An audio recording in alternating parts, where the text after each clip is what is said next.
Olá pessoal do terror, boa noite.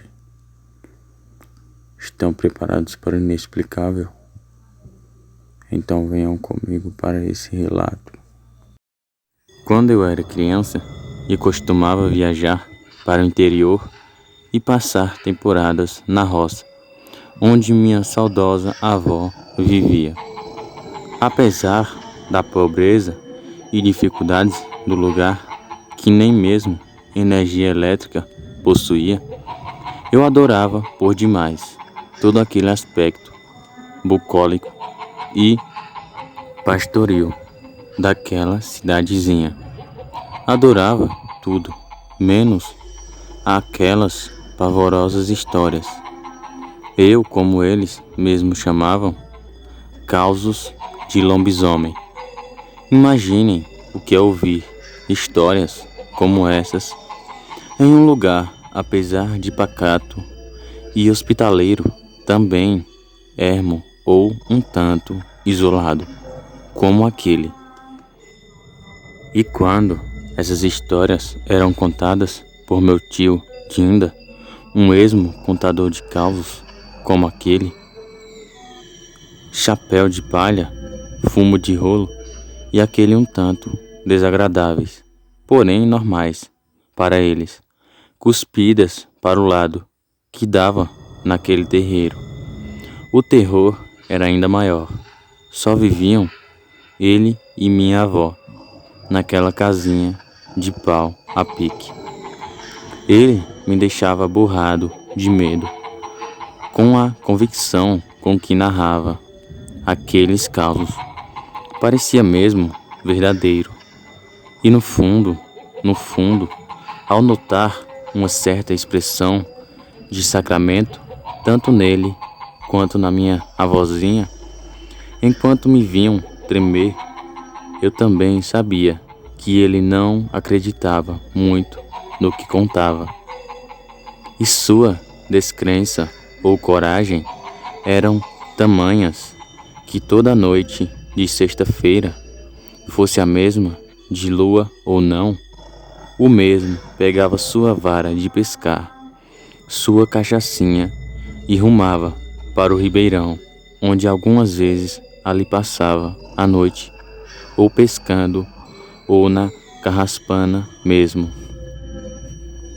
Em um barzinho, também de taipa, e que ficava às margens daquele rio, e naquela sexta-feira de uma linda noite de lua cheia, durante a quaresma, eu estava lá com eles, sozinho, já que meus pais, a trabalho, não puderam ficar muito tempo por lá. Já nós recolhíamos, eu e minha avó, no único quarto da casa.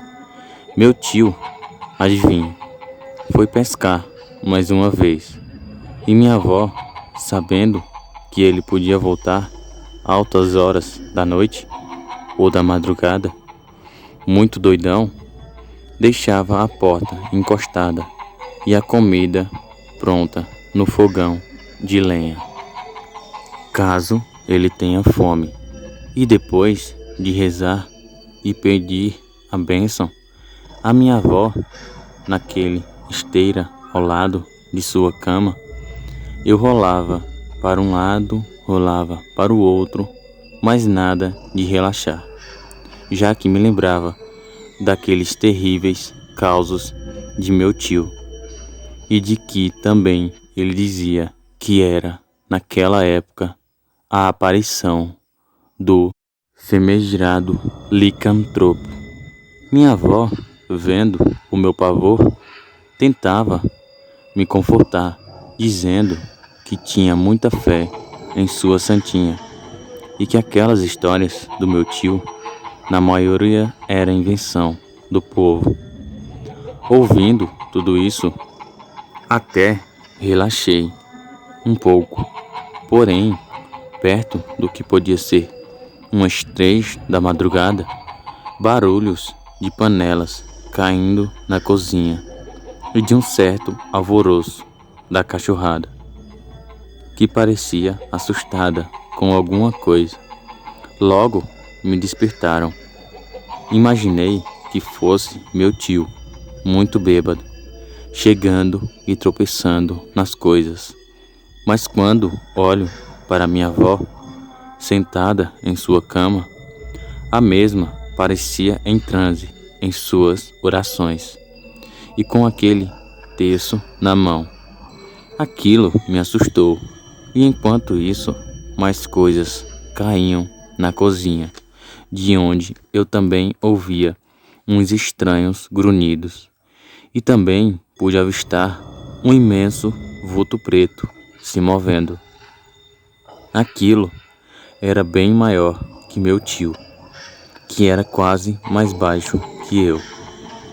E seja lá o que fosse, com minha cabeça meio coberta de tanto medo, pude ver que este estava seguindo para o nosso quarto, mas estranhamente recuou. Eu, claro, desmaiei de medo. Na manhã seguinte, acordei com minha avó e meu tio, que naquela noite não havia voltado para casa, parecendo falar sobre algo. Mas, ao notarem minha aproximação, logo disfarçaram para não me assustar. Presumi alguma coisa invadiu a casa da minha avó aquela noite. Eu tentava inutilmente querer saber, mas eles desconversavam. Toda a comida da casa foi devorada. Uma estranha pelugem negra pude notar agarrada em uma das lenhas do fogão. Algum bicho muito grande havia entrado ali.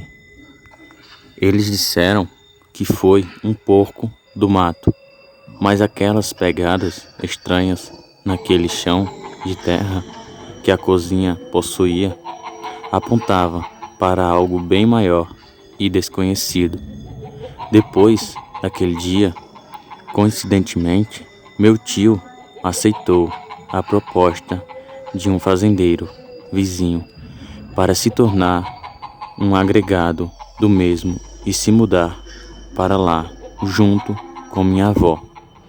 Essa notícia pegou de surpresa a toda nossa família, mas eu sabia, um lobisomem esteve ali e ele estava seguindo para o quarto, e talvez as orações de minha avózinha o fez recuar. Eu tive a chance ou o terrível azar de viver e protagonizar um daqueles pavorosos contos do meu tio. Boa noite.